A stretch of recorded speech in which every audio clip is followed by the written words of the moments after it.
حضور اکرم صلی اللہ علیہ وسلم نے فرمایا 3 چیزوں کو غنیمت جانو. 3 چیزوں کے آنے سے پہلے وہ 3 چیزیں کیا ہیں؟ توجہ سے سنو. میرے آقا فرماتے ہیں جوانی ہے تو غنیمت جانو بڑھاپا آنے سے پہلے. جوانی کو غنیمت جانو بڑھاپا آنے سے پہلے، اس لیے کہ بڑھاپے میں جو کچھ ہوتا ہے وہ پھر وہ بوڑھوں کو معلوم ہے. ساری چیزیں ایک کے بعد دیگرے رخصت ہونے لگ جاتی ہیں. وہ طاقت نہیں، وہ قوت نہیں. بڑھاپے میں بہت خواہش تو ہوتی ہے کرنے کی لیکن کر نہیں سکتا. اسی لیے جوانی کو غنیمت جانو. اے نوجوانوں، عیاشی میں برباد کرو گے تو پچھتاؤ. دوسری چیز میرے آقا فرماتے ہیں آج صحت ہے تو صحت کو بیماری سے پہلے غنیمت جانو. بیمار ہونے سے پہلے دیکھو اپنے ہاتھوں کو، پیروں کو، سب صحیح سلامت ہے. آج آنکھ دیکھ رہی ہے، کان سن رہے ہیں، زبان بول رہی ہے، ہاتھ پیر چل رہے ہیں. شکر کرو اللہ کا. اس لیے کہ ہم نے دیکھا ہے چند دنوں کے بعد ایسی بیماریاں جکڑ لیتی ہیں، سجدہ کرنا چاہتا ہے لیکن پیر مڑتے نہیں، پیر جام ہو گئے. رکوع کرنا چاہتا ہے، کمر جھکتی نہیں. آج صحت ہے تمہارے پاس، کل آنکھیں ساتھ چھوڑنے لگ جائیں گی، کان کم سنائی دینے لگ جائیں گے، زبان میں راشا تاری ہونے لگ جاتا ہے، ہکلاہٹ آنے لگ جاتی ہے. چاہ کر کے بھی بہت ساری چیزیں تم کر نہیں پاتے. اسی لیے آج صحت ہے، غنیمت جانو. اس کو کوئی بیماری نہیں. آج چند ہی دنوں کے بعد دیکھنا کہ شوگر ساتھ، بی پی ساتھ، ایسے ساتھ ہوتے ہیں کہ پھر قبر تک نہیں چھوڑتے. السلام علیکم پیارے ناظرین، میں آپ کا بھائی محمد عفران آج مفتی سلمان نجری صاحب کا ایک اور دلچسپ بیان لے کر حاضر آیا ہوں. اس بیان کو سنانے کا بس ایک ہی مقصد ہے.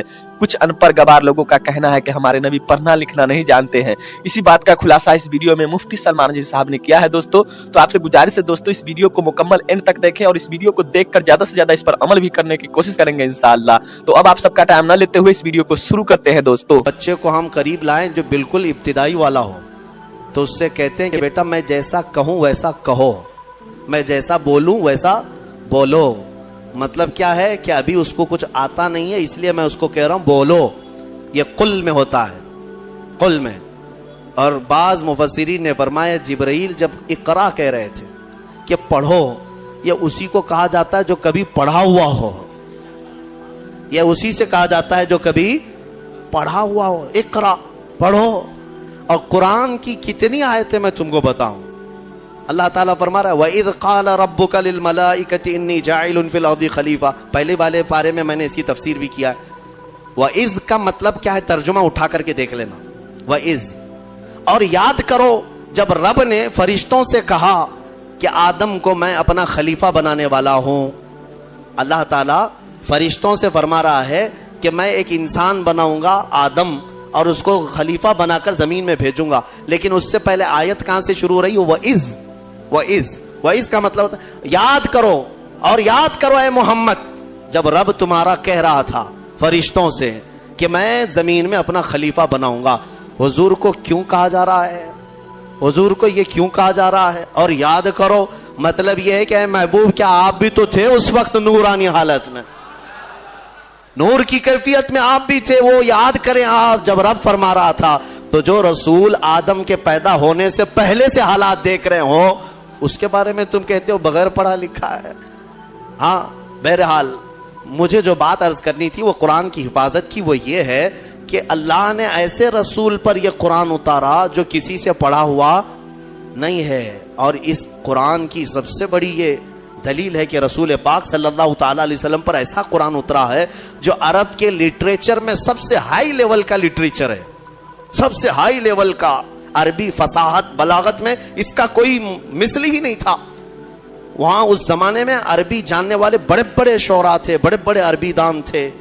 حضور پاک صلی اللہ علیہ وسلم نے چیلنج کے لیے ایک بار خانہ کعبہ کے دروازے پر یہ سورہ بھی لگا دی تھی، انا اعطیناک الکوثر فصلی لربک وانحر ان شانئک هو الابتر. کوئی عرب کا شاعر ہے تو اس کا جواب لکھ کر کے لائے. اگر یہ شعر ہے، میرے شعر و شاعری ہے، تو تم اس شعر و شاعری سے اس کا جواب لکھ کر لاؤ. عرب والے جانتے تھے کہ اس کے اندر کتنے معنی ہیں، کتنے مفاہیم ہیں. اس طرح جمع کرنا ان کے بس میں نہیں تھا. ایک بہت بڑے شاعر کو لے آئے، بہت بڑا پڑھا لکھا ان کا فی البدی اشعار میں بات کرنے والا.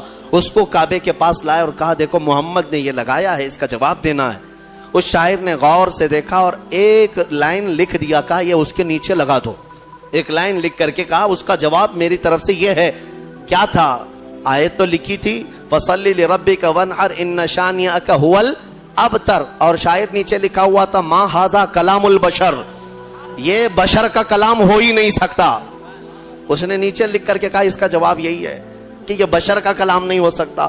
اس وقت کے لوگوں نے اس کے اعجاز کو سمجھ لیا تھا قرآن عظیم کو کہ یہ محمد صلی اللہ علیہ وسلم کا اپنے پیٹ سے نکالا ہوا نہیں ہے یہ، بلکہ یہ اللہ رب العزت کی طرف سے کوئی تو ہے جو ان پر اتار رہا ہے یہ آیتیں. آپ کو ایک حیرت کی بات میں بتاتا ہوں. امریکہ کا جو انکشاف ہوا یہ تو بہت سالوں بعد پتا چلا نا کہ اس طرف بھی ایک دنیا ہے. بہرحال اٹلانٹک اوشین میں جو یعنی سمندری سفر کا ماہر ایک بڑا مورخ بھی ہے، دانشور بھی ہے، پڑھا لکھا آدمی ہے اور وہ سائنٹسٹ بھی ہے. وہ سمندری سفر میں اٹلانٹک اوشین سے گزرتے ہوئے ایک علاقہ دیکھتا ہے جہاں سے اس کا جہاز گزر رہا تھا. تو وہ ایک ایسی جگہ آئی جہاں اتنا اندھیرا ہے کہ سورج کی ایک کرن بھی نہیں پڑتی، وہاں پر ایک کرن بھی نہیں آتی. اور جب جہاز وہاں چلا جائے تو اس نے کہا ہاتھ باہر نکالو تو بھی نظر نہ آئے، اتنا اندھیرا ہے. ایک علاقہ ہے سمندر کے بعد. اس نے باہر آ کر کئی سالوں کے بعد اس کا انکشاف کیا کہ میں نے اٹلانٹک اوشین کے اندر ایک ایسی جگہ دیکھی ہے جہاں پر سمندر میں نہایت ہی اندھیرا ہے، نہایت ہی اندھیرا ہے، ہاتھ نکالو تو بھی نظر نہ آئے. یہی اس کے جملے تھے. اور ظاہر سی بات ہے پہلا وہ شخص ہے جس نے یہ کھوج نکالی سمندر کے علوم میں. لیکن جب اس نے نکالا تو علماء ربانیین نے سن کر کے کہا قرآن پاک کی آیتیں پڑھو.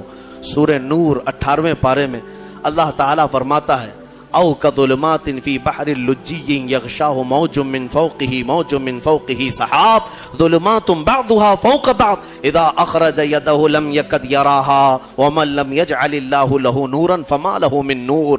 اللہ فرماتا ہے مثال دیتے ہوئے کہ ایک اندھیری ایسی ہے کہ اندھیریوں پر اندھیریاں ہم نے ڈال رکھی ہیں، اندھیریوں پر اندھیریاں ایسی ڈال رکھی ہیں اذا اخرج یدہ لم یکد یراہا، اگر کوئی وہاں ہاتھ بھی نکالے تو اسے ہاتھ بھی نظر نہیں آئے گا.